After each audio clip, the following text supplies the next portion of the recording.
നമസ്കാരം. ചലഞ്ചർ ആപ്പിന് യൂട്യൂബ് ചാനലിൽ എല്ലാവർക്കും സ്വാഗതം. അപ്പോൾ നമ്മൾ ചെറിയൊരു ഗ്യാപ്പിന് ശേഷം വീണ്ടും വന്നിരിക്കുകയാണ്. 2023 കറണ്ട് അഫയേഴ്സിനെ ടോപ്പിക് അടിസ്ഥാനത്തിൽ നമ്മൾ ഡിസ്കസ് ചെയ്യാണ്. കഴിഞ്ഞ ക്ലാസ്സിൽ നമ്മൾ പദവികളും നിയമനങ്ങളും എന്ന് പറയുന്ന ഒരു ടോപ്പിക്കായിരുന്നു ഡിസ്കസ് ചെയ്തത്.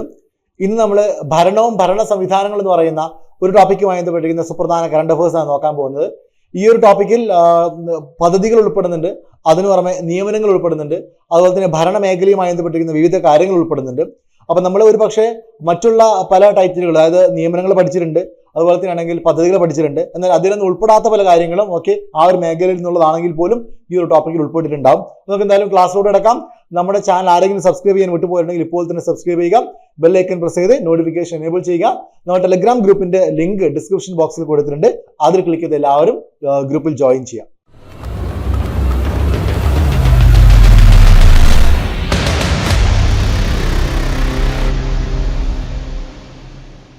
അപ്പോൾ ഭരണവും ഭരണ സംവിധാനങ്ങൾ എന്ന് പറയുന്ന ഭാഗത്തിൽ നിന്നുള്ള ക്വസ്റ്റ്യൻസ് നോക്കാം. ഒന്നാമത്തെ ചോദ്യം ഇതാണ്: കേരള സംസ്ഥാന സർക്കാർ ഉദ്യോഗസ്ഥർക്കും പെൻഷൻകാർക്കും ഏർപ്പെടുത്തിയ മെഡിക്കൽ ഇൻഷുറൻസ് പദ്ധതി ഏതാണ്? ഇത് എല്ലാവർക്കും അറിയാവുന്ന ഒന്നാണ്, അതുകൊണ്ടാണ് ഞാൻ ആദ്യം തന്നെ ഉൾപ്പെടുത്തിയിരിക്കുന്നത്. വളരെ കോമൺ ആയിട്ടുള്ള എല്ലാവർക്കും അറിയാവുന്ന ഒരു ജനറൽ ഫാക്ട് ആണ്. മെഡിസെപ്പ് അല്ലെ? ഈ മെഡിസെപ്പിന്റെ ഫുൾ ഫോം എന്താ? മെഡിസെപ്പിന്റെ ഫുൾ ഫോം എന്താ? മെഡിസെപ്പ് എന്ന് പറഞ്ഞാൽ medical insurance for state employees and pensioners കേട്ടോ.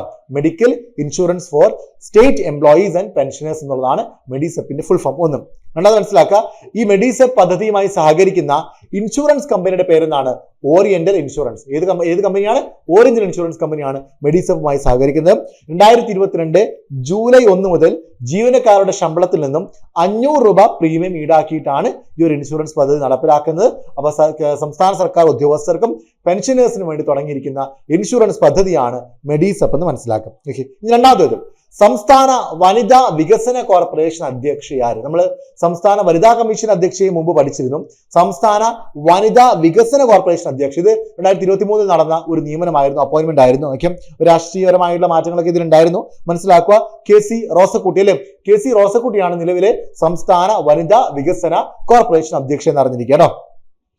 കേരള സംസ്ഥാന വനിതാ വികസന കോർപ്പറേഷൻ 1988 ഫെബ്രുവരി 22 കമ്പനീസ് ആക്ട് പ്രകാരം നിലവിൽ വന്നത്. വളരെ പ്രധാനപ്പെട്ട ഒരു ടോപ്പിക്കാണ്, ഒരു ചോദ്യമാണ്, അല്ലെങ്കിൽ ഒരു പോയിന്റ് ആണ്.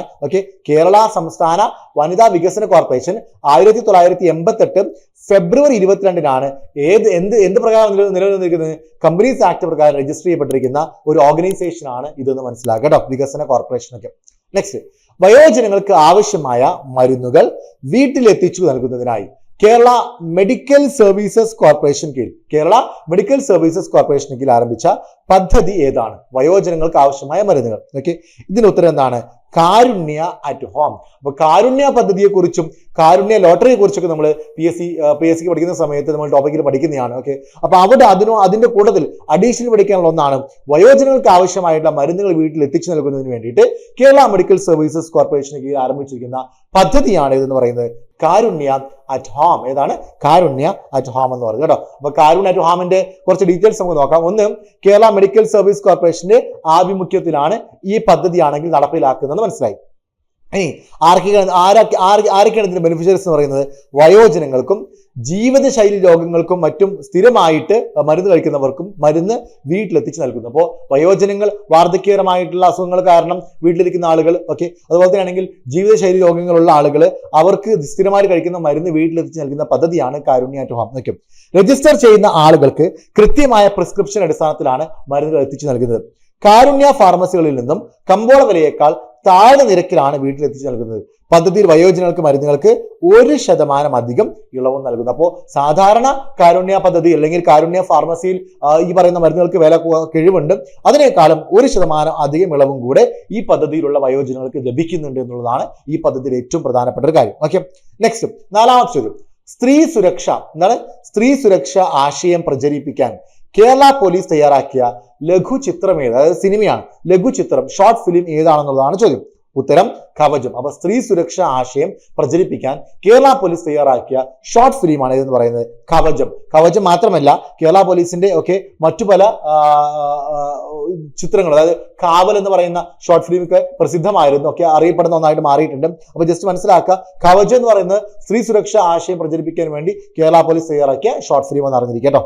ഇനി 5 2023 ജനുവരിയിൽ വിവിധ കേന്ദ്ര സംസ്ഥാന സർക്കാർ വകുപ്പുകളിൽ നിന്ന് ലഭിക്കേണ്ട സേവനങ്ങളും അവയെക്കുറിച്ചുള്ള വിവരങ്ങളും പൊതുജനങ്ങൾക്ക് ലഭ്യമാക്കുന്നതിനായി കേരളത്തിലെ എല്ലാ പഞ്ചായത്തുകളിലും ആരംഭിക്കുന്ന സംവിധാനം ഏതാണ്? അപ്പൊ ഇത് വളരെ പ്രധാനപ്പെട്ട ഒരു പദ്ധതിയാണ് അല്ലെ. അതായത് കേന്ദ്ര സംസ്ഥാന സർക്കാരുകളിൽ നിന്ന് ജനങ്ങൾക്ക് ലഭിക്കേണ്ട കാര്യങ്ങളെ, ആനുകൂല്യങ്ങളെ, സേവനങ്ങളെ ഇവയെക്കുറിച്ച് പൊതുജനങ്ങൾക്ക് അവബോധം നൽകാനും അത് ലഭ്യമാകുന്നതിനായി കേരളത്തിലെ എല്ലാ പഞ്ചായത്തുകളിലും ആരംഭിക്കുന്ന സംവിധാനമാണ് സിറ്റിസൺ ഫെസിലിറ്റേഷൻ സെന്റർ. അപ്പൊ ഈ സിറ്റിസൺ ഫെസിലിറ്റേഷൻ സെന്ററുമായിട്ട് നമ്മൾ കോൺടാക്ട് ചെയ്ത് കഴിഞ്ഞാൽ ഇത്തരത്തിലുള്ള വിവിധ സംവിധാനങ്ങളെ കുറിച്ച് മനസ്സിലാക്കാനും അവയിൽ നിന്നുള്ള ബെനിഫിറ്റ്, ആനുകൂല്യങ്ങൾ നമുക്ക് ലഭിക്കാനും സാധിക്കുന്നതായിരിക്കും സിറ്റിസൺസ് ഫെസിലിറ്റേഷൻ സെന്റർ. മറക്കാൻ പാടില്ല, സിറ്റിസൺസ് ഫെസിലിറ്റേഷൻ സെന്റർ, CFC കേട്ടോ, ഫെസിലിറ്റേഷൻ സെന്റർ.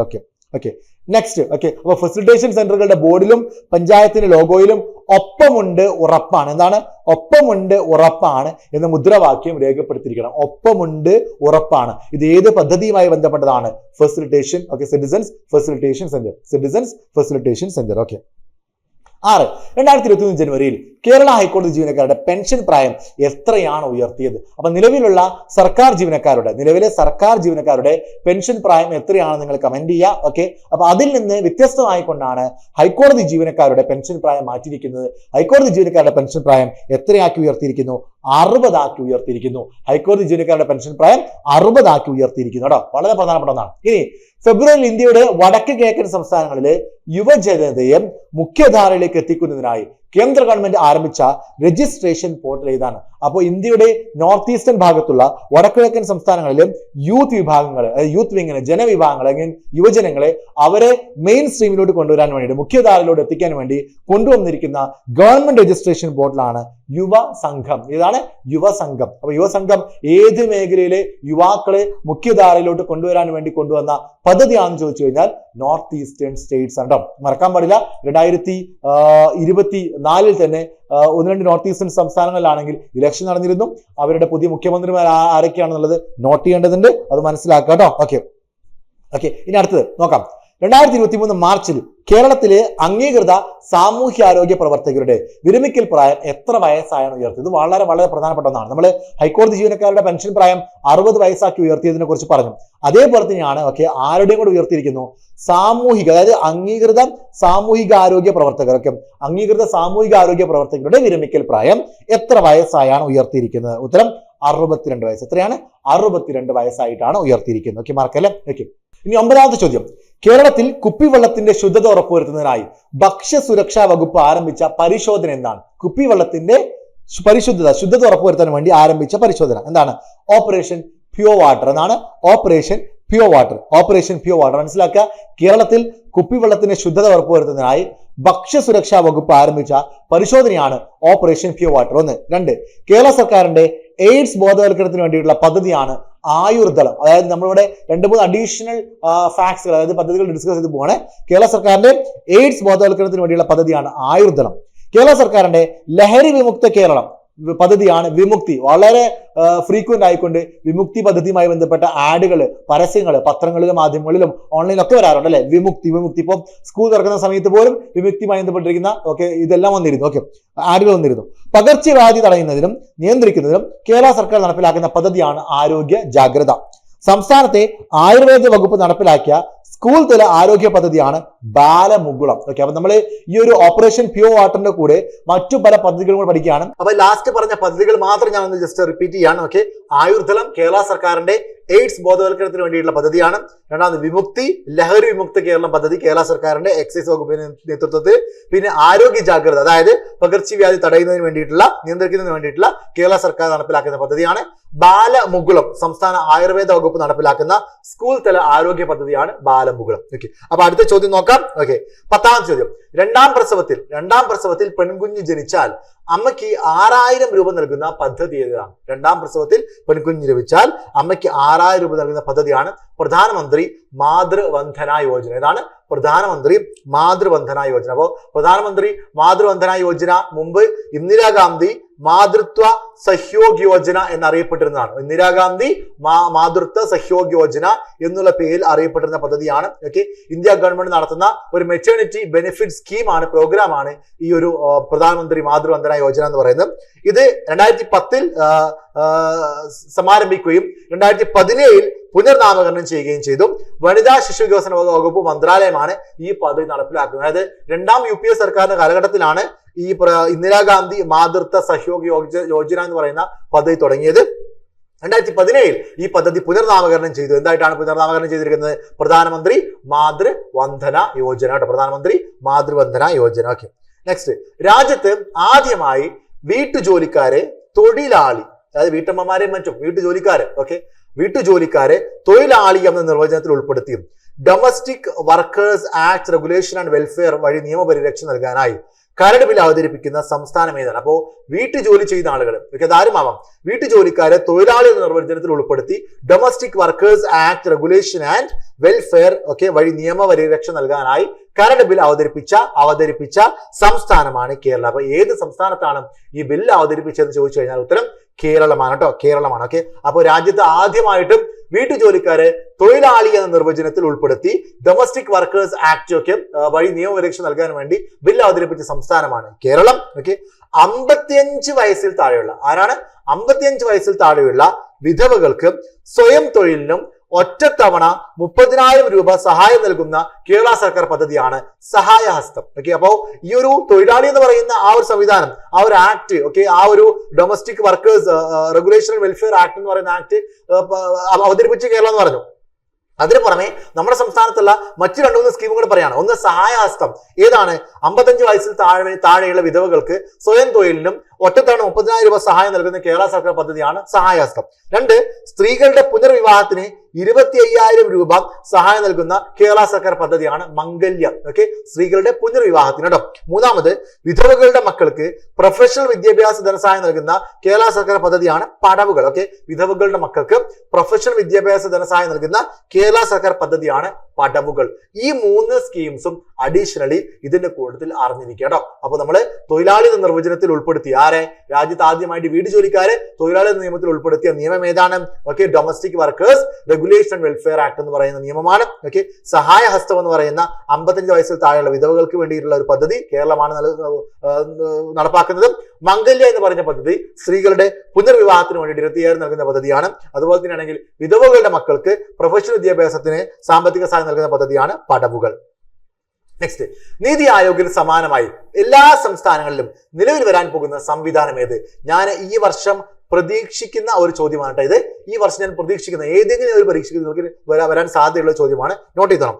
നീതി ആയോഗിന്റെ മാതൃകയിൽ അതിന് സമാനമായി എല്ലാ സംസ്ഥാനങ്ങളിലും നിലവിൽ വരാൻ പോകുന്ന സംവിധാനമാണ് ഏതെന്ന് പറയുന്നത് സ്റ്റേറ്റ് സപ്പോർട്ട് മിഷൻ. ഇതാണ് സ്റ്റേറ്റ് സപ്പോർട്ട് മിഷൻ. നീതി ആയോഗിന്റെ ഫുൾ നെയിം എന്താണെന്നുള്ളത് മുമ്പ് PSC ചോദിച്ചതാണ്. National institution for transforming India എന്നുള്ളതാണ്. അതിന്റെ മാതൃകയിൽ ഒരു അഡ്വൈസറി ബോഡി ആയിക്കൊണ്ട്, ഒരു പ്ലാനിംഗ് ബോഡി ആയിക്കൊണ്ട് 6 സംസ്ഥാനങ്ങളിൽ വരുന്നു സ്റ്റേറ്റ് സപ്പോർട്ട് മിഷൻ വരുന്നു. State support mission SSM. Okay, next, കർണാടകയിലെ സ്ത്രീകൾക്ക് സർക്കാർ ബസ്സിൽ സൗജന്യ യാത്ര അനുവദിക്കുന്ന പദ്ധതി ഏതാണ്? അപ്പൊ സിദ്ധാരാമയ്യ ഗവൺമെന്റ് അധികാരത്തിൽ വന്നതിന് ശേഷം അവർ കൊണ്ടുവന്നൊരു പദ്ധതിയാണ് സർക്കാർ സ്ത്രീകൾക്കും ബസ്സിൽ സൗജന്യ, അതായത് സ്ത്രീകൾക്ക് സർക്കാർ ബസ്സിൽ സൗജന്യ യാത്ര അനുവദിക്കുന്ന പദ്ധതി. ആ പദ്ധതിയുടെ പേരാണൊക്കെ ശക്തി പദ്ധതി. ഏതാണ്? ശക്തി പദ്ധതി അല്ലെ? തമിഴ്നാട്ടിലും ഇത്തരത്തിലൊരു പദ്ധതി ഉണ്ട്. തമിഴ്നാട്ടിലും വനിതകൾക്കാണെങ്കിൽ സർക്കാർ ബസ്സുകളിൽ സൗജന്യ യാത്രയാണ്. അതേ മാതൃകയിലാണ് കർണാടകയിലും സ്ത്രീകൾക്ക് സർക്കാർ ബസ്സിൽ സൗജന്യ യാത്ര അനുവദിക്കുന്ന പദ്ധതി കൊണ്ടുവന്നത് ശക്തി പദ്ധതി. 75 വർഷത്തിന് മുകളിൽ പഴക്കമുള്ള മരങ്ങൾ സംരക്ഷിക്കാൻ പ്രാണവായു പെൻഷൻ സ്കീം ആരംഭിച്ച സംസ്ഥാനം ഇത്. വളരെ പ്രധാനപ്പെട്ട പദ്ധതിയാണ്. ഇതും പ്രതീക്ഷിക്കുന്ന ഒരു പദ്ധതിയാണ്, പ്രതീക്ഷിക്കുന്ന ഒരു ചോദ്യമാണ്. ഓക്കെ, എന്താണ് ചോദ്യം? ഓക്കെ, പ്രാണവായു പെൻഷൻ സ്കീം ഏത് സംസ്ഥാനമാണ് കൊണ്ടുവന്നത്? ഇതിന്റെ ഒരു കോൺസെപ്റ്റ് എന്താണ്? 75 വർഷത്തിന് മുകളിൽ പഴക്കമുള്ള മരങ്ങൾ, അവയെ സംരക്ഷിക്കുക. ഉത്തരം ഹരിയാന. ഹരിയാനയുടെ മുഖ്യമന്ത്രി ആരെന്നുള്ളത് കമന്റ് ചെയ്യുക കേട്ടോ. ഓക്കെ, എല്ലാ തദ്ദേശ സ്ഥാപനങ്ങളിലും ഹാപ്പിനെസ് പാർക്ക് അല്ലെ? Happiness park. ഓക്കെ, എല്ലാ പഞ്ചായത്തിലും എല്ലാ തദ്ദേശ സ്ഥാപനങ്ങളിലും ഹാപ്പിനെസ് പാർക്ക് നിർമ്മിക്കാൻ തീരുമാനമെടുത്ത സംസ്ഥാനം ഏതാണ്? ഉത്തരം കേരളമാണ്. കേരളത്തിലെ എല്ലാ പഞ്ചായത്തുകളിലും മുനിസിപ്പാലിറ്റികളിലും കോർപ്പറേഷൻ കീഴിലും ഹാപ്പിനെസ് പാർക്കുകൾ നിർമ്മിക്കാൻ വേണ്ടി തീരുമാനമെടുത്തിട്ടുണ്ട്. കേരളമാണ് ഈ സംസ്ഥാനം എന്ന് അറിഞ്ഞിരിക്കട്ടോ. Okay, happiness park. ഓക്കെ, അത് സെൽഫി പോയിന്റുകൾ ഉണ്ടാവും, പാർക്ക് പോലെ ഉണ്ടാവും, ഗാർഡൻ ഉണ്ടാവും, എക്സസൈസ് ചെയ്യാനുള്ള സ്ഥലങ്ങൾ ഉണ്ടാവും. ഇതെല്ലാം കൂടെ ഉൾപ്പെട്ടതാണ് ഹാപ്പിനെസ് പാർക്ക് എന്ന് പറയുന്നത്. അടുത്തത്, കുട്ടികളിലെ പൗരബോധം വളർത്തിയെടുക്കാൻ സംസ്ഥാന സർക്കാർ ആരംഭിക്കുന്ന പദ്ധതി ഏത്? പൗരബോധം വളർത്തിയെടുക്കാൻ വേണ്ടി സംസ്ഥാന സർക്കാർ ആസൂത്രണം ചെയ്ത പദ്ധതിയാണ് ബാലകേരളം. മറക്കാൻ പാടില്ല. നമുക്ക് സിവിക്സിന്റെ ഭാഗമായിട്ട് കേരളവും ഭരണവും ഭരണ സംവിധാനങ്ങൾ എന്ന് പറയുന്ന ആ ഒരു ടോപ്പിക്കിന് കീഴിൽ ഒരുപാട് പദ്ധതികൾ നമുക്ക് പഠിക്കാനുണ്ട്. ആ കൂട്ടത്തിൽ ഒക്കെ ഉൾപ്പെടുത്തി പഠിക്കാവുന്ന പദ്ധതികളാണ് ഈ പറയുന്നത്. കുട്ടികളിലെ പൗരബോധം വളർത്തിയെടുക്കാൻ സംസ്ഥാന സർക്കാർ ആരംഭിച്ച പദ്ധതിയാണ് ബാലകേരളം. കേരളത്തിൽ 5 വർഷം കാലാവധി പൂർത്തിയാക്കിയ രണ്ടാമത്തെ കോൺഗ്രസ് മുഖ്യമന്ത്രി ആര്? ഈ ഒരു ചോദ്യം എന്തുകൊണ്ടാണ് നമ്മൾ ഇപ്പോൾ പഠിക്കുന്നതിനെ കുറിച്ച് നിങ്ങൾക്ക് അറിയാമായിരിക്കും. 2023 ഈ ഒരു വ്യക്തി, ഈ മുഖ്യമന്ത്രിയാണെങ്കിൽ അന്തരിച്ചത് ഉമ്മൻചാണ്ടിയും കേരളത്തിൽ ഏറ്റവും കൂടുതൽ കാലം നിയമസഭാ സാമാജികനായിരുന്ന MLA ആയിരുന്ന വ്യക്തിയാണ്. അതുപോലെ തന്നെയാണെങ്കിൽ 5 വർഷം ടേം പൂർത്തിയാക്കിയ കേരളത്തിലെ രണ്ടാമത്തെ കോൺഗ്രസ് മുഖ്യമന്ത്രിയായിരുന്നു ഇദ്ദേഹം. അങ്ങനെയാണെങ്കിൽ ആദ്യമായിക്കൊണ്ട് 5 വർഷ കാലാവധി പൂർത്തിയാക്കിയ കോൺഗ്രസ് മുഖ്യമന്ത്രി ആരാണ്? കെ കരുണാകരനാണ് കേട്ടോ. കെ കരുണാകരൻ, രണ്ടാമത് ഉമ്മൻചാണ്ടിയാണ്. മുൻ മുഖ്യമന്ത്രി ഉമ്മൻചാണ്ടി നടപ്പിലാക്കിയ പരാതി പരിഹാര മാർഗ പദ്ധതി ഏതാണ്? അപ്പോൾ ഉമ്മൻചാണ്ടിയുമായി ബന്ധപ്പെട്ട് ചോദ്യങ്ങൾ ഇനിയും വരാനുള്ള സാധ്യതയുണ്ട്. അക്കൂട്ടത്തിൽ ശ്രദ്ധിക്കപ്പെടുന്ന ഒരു ചോദ്യമാണിത്. അദ്ദേഹം നടപ്പിലാക്കിയ പരാതി പരിഹാര മാർഗ പദ്ധതി എന്നുള്ളതാണ് ഉത്തരം. ജനസമ്പർക്ക പരിപാടി അല്ലെ, ഐക്യരാഷ്ട്രസഭയുടെ അംഗീകാരം ലഭിച്ച അവാർഡൊക്കെ ലഭിച്ച പദ്ധതിയായിരുന്നു ജനസമ്പർക്ക പരിപാടി എന്ന് പറയുന്നത്. 2004 ജനസമ്പർക്ക പരിപാടി ആദ്യമായിട്ട് ആരംഭിക്കുന്നത്. ലോക കേരള സഭയുടെ ലോക കേരള കേന്ദ്രം, ഇതും വളരെ ഇമ്പോർട്ടന്റ് ആയിട്ടുള്ള ഒരു ചോദ്യമാണ്. ലോക കേരള കേന്ദ്രം നിലവിൽ വരുന്നത് എവിടെയാണ്? കേരള സഭയുടെ ലോക കേരള കേന്ദ്രം നിലവിൽ വരാൻ പോകുന്നത് മാവേലിക്കര എന്ന് പറയുമ്പോൾ അത് ഏത് ജില്ലയിലാണ്?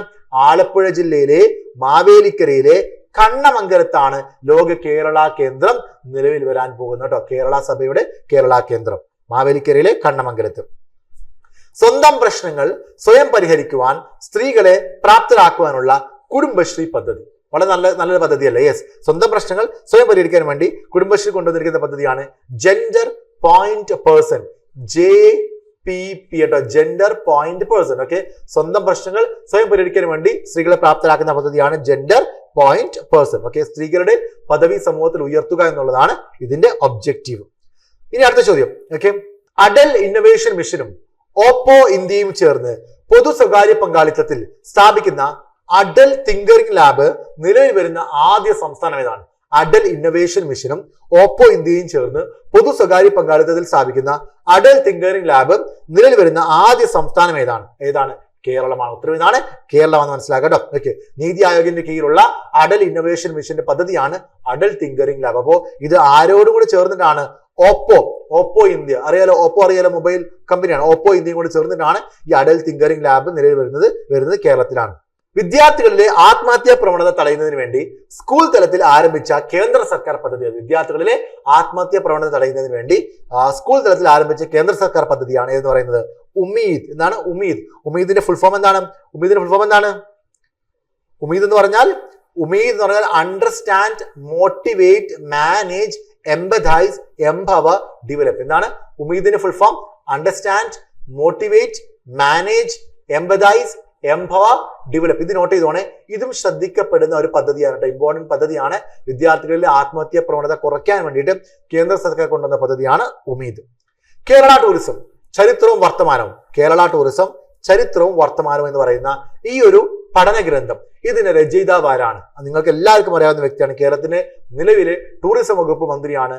PWD വകുപ്പ് മന്ത്രിയും കൂടിയാണ് PA മുഹമ്മദ് റിയാസ്. കേരള ടൂറിസം ചരിത്രവും വർത്തമാനവും എന്ന് പറയുന്ന പഠന ഗ്രന്ഥത്തിന്റെ രചയിതാവാണ് PA മുഹമ്മദ് റിയാസ്. കേരളത്തിലെ ആദ്യത്തെ സ്വകാര്യ വ്യവസായ പാർക്ക് നിലവിൽ വന്നത് എവിടെയാണ്? ഇതും വളരെ പ്രധാനപ്പെട്ട ചോദ്യമാണ്, ഞാൻ പ്രതീക്ഷിക്കുന്നതാണ് കേട്ടോ. കേരളത്തിലെ ആദ്യത്തെ സ്വകാര്യ വ്യവസായ പാർക്ക് നിലവിൽ വന്നത് എവിടെയാണ്? പാലക്കാടാണ് കേട്ടോ. പാലക്കാട് ജില്ലയിലാണ് ആദ്യത്തെ സ്വകാര്യ വ്യവസായ പാർക്ക് നിലവിൽ വന്നത്. വ്യവസായ പാർക്ക് ആരംഭിച്ച കമ്പനിയാണ് feather like form private limited. എന്താണ് ഫെദർ ലൈക്ക് ഫോം പ്രൈവറ്റ് ലിമിറ്റഡും പദ്ധതിക്ക് മേൽനോട്ടം വഹിച്ചത് കേരള വ്യവസായ വകുപ്പാണ് കേട്ടോ. കേരളത്തിലെ ആദ്യത്തെ സ്വകാര്യ വ്യാവസായിക അല്ലെങ്കിൽ വ്യവസായ പാർക്കാണ്, ഇൻഡസ്ട്രിയൽ പാർക്കാണ് പാലക്കാട് നിലവിൽ വന്നത്. നെക്സ്റ്റ്, 2021 നവംബറിൽ പ്രവർത്തനം ആരംഭിച്ച കേരളത്തിലെ സഹകരണ മേഖലയിലെ ഏറ്റവും വലിയ ഫ്ലാറ്റ് സമുച്ചയമായ ലാഡർ ക്യാപിറ്റൽ ഹിൽ അപ്പാർട്ട്മെന്റ് സ്ഥിതി ചെയ്യുന്ന എവിടെയാണ്? അപ്പൊ ഇതിന്റെ പ്രത്യേകത എന്താണ്? കേരളത്തിലെ സഹകരണ മേഖലയിലെ ഏറ്റവും വലിയ ഫ്ലാറ്റ് സമുച്ചയമാണ് ലാഡർ ക്യാപിറ്റൽ ഹിൽ അപ്പാർട്ട്മെന്റ് എന്ന് പറയുന്നത്. സഹകരണ മേഖലയുമായി ബന്ധപ്പെട്ടൊക്കെ നമ്മൾ പഠിക്കുന്നതാണ്. ഓക്കെ, അതുകൊണ്ട് ഇത് മറക്കാൻ പാടില്ല. അത് സ്ഥിതി ചെയ്യുന്ന എവിടെയാണ്? ഇത് സ്ഥിതി ചെയ്യുന്നത് പാങ്ങാപ്പാറ.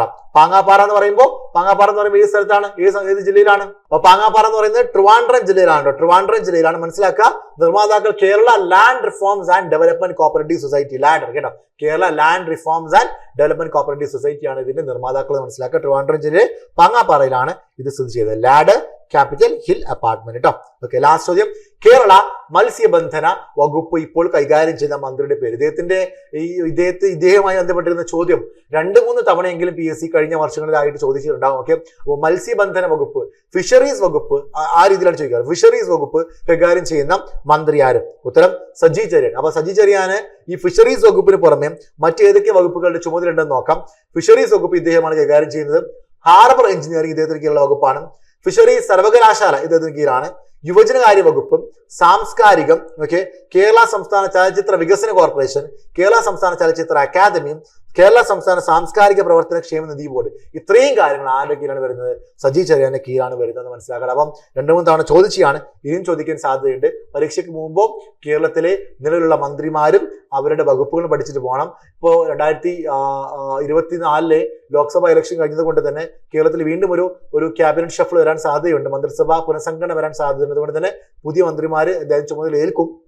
അപ്പൊ ആ സമയത്ത് അതും കൂടെ പഠിക്കാൻ വേണ്ടി ശ്രമിക്കണം. അപ്പൊ നമുക്ക് നാളെ മറ്റൊരു ടോപ്പിക്കുമായിട്ട് കണ്ടുമുട്ടാം. ഇതെല്ലാവരും വായിച്ച് പഠിച്ച് എഴുതിയെടുക്കാൻ വേണ്ടി ശ്രമിക്കാം. Thank you.